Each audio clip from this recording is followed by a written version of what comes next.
పేరు తరళి సార్. నేను government medical college ఒంగోలులో 4th ఇయర్ MBBS చదువుతున్నాను సార్. నా క్వశ్చన్ ఏంటంటే, మీరు ఒక స్టేట్ సీఎంగా ఉంటూ మీకు ఎన్నో రెస్పాన్సిబిలిటీస్ ఉంటాయి, ఎన్నో రకాల ఒత్తిళ్ళు ఉంటాయి, అయినా కానీ మీ ఫేస్లో ఎప్పుడు ప్రశాంతత అనేది ఉంటుంది. ఇంకా మీరు హెల్త్ని బాగా మెయింటైన్ చేస్తూ వస్తారు. మీ సీక్రెట్స్, మీ టిప్స్ ఈరోజు మా యూత్తో షేర్ చేయమని అడుగుతున్నాను సార్. థ్యాంక్ యూ అమ్మా, థ్యాంక్ యూ. నీకంటే యాక్టివ్గా ఉన్నానమ్మా నేను. నువ్వు స్టూడెంట్గా ఉన్నావు, నేను నిద్ర లేసినప్పటి నుంచి పడుకునే వరకు పనిచేస్తూనే ఉంటా. ఇప్పుడు యువత ఉంది, కొంతమంది ఇక్కడ ఉన్నారు, పిల్లలు ఉన్నారు, మీకంటే ఎక్కువ ఆలోచిస్తూ ఉంటా దూరదృష్టితో. నాకు కోరికలు ఉన్నాయి.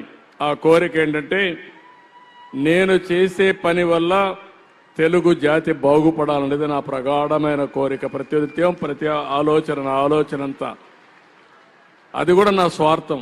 ఎందుకంటే నాకు మంచి పేరు రావాలి. ఎందుకంటే మంచి పేరు రావాలంటే మంచి పనులు చేయాలి, మంచి పనులు చేస్తానే ఉండాలి, లేకపోతే మీరు మళ్ళీ మర్చిపోతారు. ఒకవేళ అన్ని పనులు చేసి ఒకటి చేయకపోతే ఇవన్నీ చేశాడు ఇది మాత్రం చేయలేదని చెప్పి మళ్ళా తిడతారు నన్ను. కాబట్టి మీ దగ్గర మంచివాడని తెప్పించుకోవడానికి నేను అనునిత్యం పనిచేస్తున్నాను. కానీ మా ఆడబిడ్డ అడిగినట్టు, డాక్టర్ అడిగినట్టు మీరు గుర్తుపెట్టుకోవాలి, మనం తినే తిండి, మనం చేసే ఆలోచన చాలా ముఖ్యం. మన ఆలోచనలు కానీ కరెక్ట్గా ఉంటే మీ ఆరోగ్యం కూడా కరెక్ట్గా ఉంటుంది. మీ ఆలోచనలు తప్పుడు ఆలోచనలు ఉంటే అక్కడి నుంచి ఆ ఆలోచనలు తప్పుడు పనులకు వెళ్తాయి.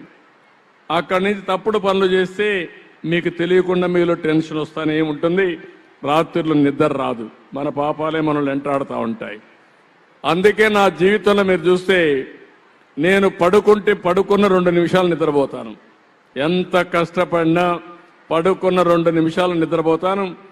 మళ్ళీ అల్లారం మోగితే తప్ప నిద్ర లేను. అది నా జీవితంలో మొదటి అడ్వాంటేజ్. దానికి కారణం ఒక నమ్మకం. నన్ను అరెస్ట్ చేసినప్పుడు మీరు చూశారు, 53 రోజుల్లో రాష్ట్రంలోనే కాకుండా దేశంలో దగ్గర 60-70 దేశాలలో నా కోసం 53 రోజులు పోరాడారంటే అది నా జీవితంలో ఎప్పుడూ మర్చిపోలేను. నేను చేసిన పని మంచిదని, నాకు జరిగిన అన్యాయానికి నిరసన మీరందరూ తయారు చేశారంటే అది చూసిన తర్వాత నాకు ఎప్పుడూ జ్ఞాపకం ఉంటుంది. రెండోది, మీరు తినే తిండి. మీకు బిగ్గెస్ట్ శత్రువు మీ నాలుక. ఆ నాలుకను కంట్రోల్ చేసుకోకపోతే మాత్రం ఇంకా మనం ప్రతిరోజు హాస్పిటలే. ఇంకా హాస్పిటల్కి అలవాటు అయిన తర్వాత మీరు ఇంటి దగ్గర ఉండలేరు. ఎందుకంటే కంపల్సరీగా వెళ్ళాల్సి వస్తుంది. అక్కడి నుంచి మెడికేషన్ కూడా మందులు తింటా ఉంటే అవసరం కొద్ది మందు తప్పదు. కానీ మందులకు అలవాటు అయిపోతే మాత్రం ఇంకా అక్కడి నుంచి బాడీలో కూడా నెగిటివ్ ఇంపాక్ట్స్ ఉంటాయి. ఇవన్నీ చూసిన తర్వాత బాడీకి అవసరమైన ఫుడ్డే తినాలి. శరీరానికి మంచి స్వీట్స్ తింటే చాలా టేస్ట్ ఉంటుంది, ఆనందం కూడా ఉంటుంది. ఇమ్మీడియట్ షుగర్ వస్తుంది. షుగర్ వస్తే అక్కడి నుంచి స్టార్ట్ అవుతుంది. ఒక ట్యాబ్లెట్స్తో స్టార్ట్ చేస్తాం, అక్కడి నుంచి ఇన్సులిన్స్ పోవాల్సి వస్తుంది. అదే మరి షుగర్ ఉండే వాళ్ళకి అదర్ జబ్బులు కూడా వచ్చేదానికి అవకాశాలు ఉంటాయి. 1-2 కాదు, అన్నీ వస్తాయి మళ్ళా స్లోగా. ఇవన్నీ కూడా ఆలోచించినప్పుడు మనం కూడా ఆలోచించుకోవాల్సింది, మనం తినే తిండి మెడిసిన్ మారిగా ఉండాలి. నేను అందుకే ఒక మాట అంటాను, కిచెన్ ఈజ్ ఏ ఫార్మసీ. అంటే మీ మందులు తయారు చేసే ఔషధశాల. ఏం తినాలనో దాంట్లో ప్రోటీన్ ఉండాలి, కార్బోహైడ్రేట్స్ కొద్దిగానే ఉండాలి. ఎక్కువ తింటే మళ్ళా షుగర్ వస్తుంది, ఫ్యాట్ కూడా ఎక్కువ తింటే హార్ట్ ప్రాబ్లమ్స్ వస్తాయి, మినరల్స్ కావాలి, మిక్సర్స్ ఉంటాయి. ఇలాంటివన్నీ కూడా బ్యాలెన్స్ చేసి తింటే మన ఆరోగ్యం మన చేతుల్లో ఉంటుంది. ఇప్పుడు టెక్నాలజీ వచ్చింది. 3 నెలలకు ఒకసారి హెల్త్ బ్లడ్ తీసుకొని శాంపుల్స్ కూడా టెస్ట్ చేసుకోవచ్చు. దాని ద్వారా బ్యాక్వర్డ్ ఇంటిగ్రేషన్ చేసుకొని ఏం తినాలో తినే పరిస్థితి వస్తుంది. తినే తిండి కూడా టైంలో తినడం నాకు కూడా ఒకసారి కుదరదు. మీటింగ్లకు వస్తాం, గెస్ట్లు వస్తూ ఉంటారు, విజిటర్స్ ఉంటారు, ఓసారి మిస్ అవుతూ ఉంటాం. కానీ తినే తిండి కూడా టైంకి తింటే మీ ఆరోగ్యం బాగుంటుంది. నిద్ర, తిండి, మీ ఆలోచన, మీ పని. అప్పుడప్పుడు ఓపిక కాదు, కంపల్సరీగా చేయాలి. ఒక అర్ధగంట నడవండి, లేకపోతే కొంచెం ఎక్సర్సైజ్ చేయండి. దానివల్ల బాడీ కంట్రోల్లో ఉంటుంది. నేను ఎందుకంటే మనందరం ఆరోగ్యంగా ఉండాలి. ఆరోగ్యంగా ఉండే వ్యక్తులు ఎక్కువ పని చేయగలుగుతారు.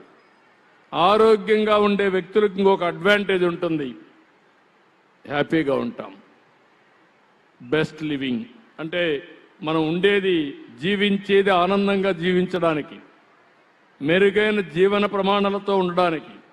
అట్లా కాకుండా ఆరోగ్యం పోగొట్టుకొని లేనిపోయిన అవసరపడడం కరెక్ట్ కాదు. నేను అందుకే రాబోయే రోజుల్లో ప్రివెంటివ్ హెల్త్ పైన ఎక్కువ శ్రద్ధ పెడుతున్నాను. ఆరోగ్యంగా ఉండడానికి ఎలాంటి అలవాట్లు నేర్చుకోవాలని అవి నేర్పిద్దాం అనుకుంటున్నాను. విధి లేని పరిస్థితుల్లో హాస్పిటల్కి పోవాలంటే పోవాలి. ఇప్పుడు కొత్తగా కూడా కొన్ని వచ్చాయి. అందరూ హాస్పిటల్కి వెళ్ళి ఆ హాస్పిటల్లో లేనిపోని సమస్యల కంటే కొన్ని వేరబుల్స్ ఉన్నాయి. అవి పెట్టుకుంటే మన ఆరోగ్యం హాస్పిటల్లో ఉండే డాక్టర్ మానిటర్ చేసే పరిస్థితికి వస్తుంది. ఇప్పుడు నేను ఒక రింగ్ పెట్టుకున్నాను, మీరు చూస్తూ ఉంటారు. ఇది పూజలు చేసిన రింగ్ కాదు. ఇది రాత్రుల్లో నిద్రపోయిన తర్వాత తెల్లవారితో నా బాడీ ఎట్లుందో, రెడీగా ఉందా, రెడీనెస్ కానీ స్లీప్ స్కోర్ వస్తుంది. నా నిద్ర ఎన్ని గంటలు పడుకున్నాను, సౌండ్గా పడుకున్నానా, డిస్టర్బెన్స్గా పడుకున్నానా, ఈరోజు నిద్ర సరిపోయిందా, లేదంటే ఇంకొక అర్ధగంట నిద్రపోవాలనా, అది కూడా చెప్తుంది. ఇది అది కూడా చూస్తాను. ఎనర్జీ ఉందా కూడా, నెక్స్ట్ డేకి ఎంత ఎనర్జీ ఉందో కూడా, అది ఎంత ఎనర్జీ ఉంది, బాడీ ఎంత రెడీగా ఉంది, ఇవన్నీ వస్తాయి. అవన్నీ వచ్చినప్పుడు ప్లానింగ్ ఈజీ అవుతుంది. ఆరోగ్యం, నేను మంచినీళ్ళు కూడా తాగితే ఒకసారి అంటూ ఉంటారు, కావాలంటే రాస్తూ ఉంటారు, కొంతమంది ఎగతాళి చేస్తూ ఉంటారు. మీరు తాగే నీళ్లు కూడా ముఖ్యం. నా ఆరోగ్యం పోతే 2 రోజులు ఇంట్లో పడుకుంటే ఆ 2 రోజుల వల్ల నేను పని చేయలేను. నేను పని చేయకపోతే నష్టం ఎవరికి? ఈ రాష్ట్రానికే నష్టం. కాబట్టి నేను ఎప్పటికప్పుడు జాగ్రత్తగా ఉండడం. అందుకే మీరు చూస్తుంటారు నన్ను, ఎప్పుడు నేను సిక్ అయ్యానా, ఎప్పుడైనా లీవ్ తీసుకున్నానా చూశారు? ఎప్పుడు విన్నారా మీరు? లేదు కదా. దానికి కారణం ఏంటంటే జాగ్రత్తగా ఉండడం. ఆ జాగ్రత్తగా ఉన్నా నేను మీకు కూడా పిలిపిస్తున్నా, రాష్ట్రంలో ఉన్న అందరికీ మన ఆరోగ్యం మన చేతుల్లో ఉంది. అది ఎట్లనేది నేర్పించమంటే నేర్పిస్తా. అయితే మీరు కూడా ఫాలో అవుతా ఉంటే మీరు ఫాలో కండి. దానివల్ల మనం బతికున్నంత వరకు ఆనందంగా ఉందాం, ఆరోగ్యంగా ఉందాం. నేను అందుకే ఒక మాట చెప్పాను, విజన్ 2047లో నేను చెప్పింది. ఇప్పుడు మన తలసరి ఆదాయం 2,68,000.